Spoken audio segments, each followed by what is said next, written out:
Hi everybody, how's it going? Hope you're all doing well. Welcome back to another episode of Blockchain and Beyond. As always, I'm your host Farzan. If you're actually watching this on YouTube, you'll be able to see my screen where I'm following along with a PowerPoint. If you're listening on one of the audio platforms, not to worry, I'll be explaining all of my points in quite a bit of detail. So today we're going to be talking about something called liquid staking, which is a relatively new concept that I've come across. It's been a little while since I've heard of it, but it's actually expanding a lot more. So today I'll go over what is liquid staking, how it works, the pros and cons, and then I'll do a wrap up and give my opinion on the entire space. So firstly, what is liquid staking? So the main idea behind liquid staking is to delegate your tokens to a third party in return for these proof of stake rewards. So by definition, these are related to all of the proof of stake blockchains. For example, Ethereum 2.0, Polkadot, Kronos. Those are just some of the chains which can actually make use of liquid staking. And the main advantage behind liquid staking is that your funds actually remain accessible. Because what we'll find out later is a lot of these proof of stake protocols actually require you to lock up your assets for periods of time, which doesn't really work for everyone. So my experience with liquid staking is I heard about it sometime last year, or even before that. I think there was initially a project called Rocket Pool for Ethereum, which I believe is still around, but I don't think it's one of the biggest protocols out there anymore. There's new large protocols which are more expansive, which we'll actually get into. So I thought, hey, this seems like a pretty good idea because it lets you get proof of stake rewards for relatively small stakes. But we'll actually develop that idea some more. So how it actually works. So the idea behind liquid staking is that the user will stake their assets with a service provider. One of the biggest ones out there right now is called Lido, Lido, and they work with Ethereum, Solana, Polkadot, I think Kusama and Solana. And what these service providers do is they aggregate your tokens, right? So if one person gives 5 and another person gives 5 and another person gives 5, individually these people can't stake their tokens. But in the case of Ethereum, where you need 32 Ethereum to actually run a full node, if enough people come together and deposit their assets into Lido, they can actually run a full node on their behalf. And that's the idea behind liquid staking. So the service provider will begin staking the user's tokens, and these rewards are then distributed to these token holders. So for example, on Lido, if I was to stake 1 Ethereum, I would receive 1 ST which is a wrapped version of Ethereum. And then over time, as the staking rewards accrue, my ST will be worth more than the 1 Ethereum which it initially was. This is to represent any gains from staking rewards, but not only the gains, it can also represent the losses as a result of any slashing, which is a common theme in proof of stake protocols, and it refers to when nodes behave maliciously, some of their stake can actually be reduced as a form of punishment. So some of the pros of liquid staking is that it allows everyone to participate because there's no minimum stake. So as mentioned with Ethereum 2.0, there will be a 32 Ethereum stake required to run a full node.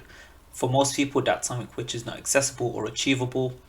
So liquid staking allows people to deposit whatever ETH they may have, even if it's half a ETH or 0.1 ETH, they can actually deposit this and start to earn rewards on their stake. So it allows anyone to participate, which is probably a lot better overall because more people can participate in the network, and actually shows a lot more growth if more people are staking their assets. It also avoids unstaking periods. So unstaking periods are again quite common in proof of stake protocols, where we see that on some chains, for example Kronos, to actually unstake any tokens that you've staked, it takes 28 days. And what this 28 days means is that if a user actually wants to sell their tokens or change which validators they're using, there's actually quite a long period before they can do so. And this is something which can prevent people from actually staking because they may be uncertain about the future of the token and don't want to go through the entire unbonding process. Now, I guess the third and fourth point, which can be kind of combined into one, is that your funds remain liquid / accessible. So, say with Kronos, which is something that I've used before, if I was to stake my tokens, I no longer have access to them. I can't actually trade them or get any value from them. Whereas with liquid staking, the wrapped tokens, which have a value approximately equal to the original token, can actually be used to interact with DeFi. And what that means is that you can deposit these and generate yield on them, or you can actually lend these out to other users or actually borrow assets against them. So people can not only stake and generate rewards, which is a sort of income, but they can also then use that same assets for other activities. Whereas without liquid staking, you would kind of be stuck doing one or the other. Now, some of the other benefits include the fact that staking has quite a large learning curve. So what this means is if somebody wanted to run a full Ethereum node or a Kronos validator, it actually takes quite a lot of technical knowledge to set one up. And parts of these can go wrong where you may lose your funds or other errors may occur. So it requires a lot of technical knowledge and also some startup costs to actually run the servers which are required for these. And these requirements can vary, but it's something which can be difficult for people to do, especially if they're inexperienced. Another benefit is that it builds part of the network economics and potentially the network security. So the more nodes that there are who are validating transactions, the less likely it is that a malicious attacker can actually influence the network, as they would have to overcome a larger staking majority. So this brings into the idea that everyone can participate, right? For example, there may be 1 million people with 0.1 Ethereum, for example. Individually, they cannot stake because they don't meet the 32 ETH requirement. But if they were to all come together, they would be able to make many number of nodes, which could help to secure the network. And another point which actually feeds back into the unstaking period is that when somebody stakes their crypto, they actually lock it up for a minimum period amount of time. So in the example of Kronos, it's 28 days, and it poses a risk for people who do so because they may be generating yield on their assets, whether that's 10%, for example. But if the token price begins to fall, people are hesitant to stake because they wouldn't have a way to quickly make their assets liquid again, which is a risk that most investors are not willing to take.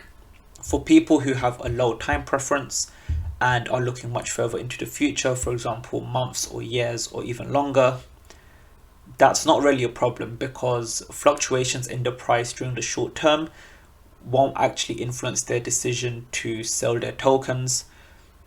So for these people, the unstaking period doesn't actually create a cause for concern. Now onto some of the cons of liquid staking.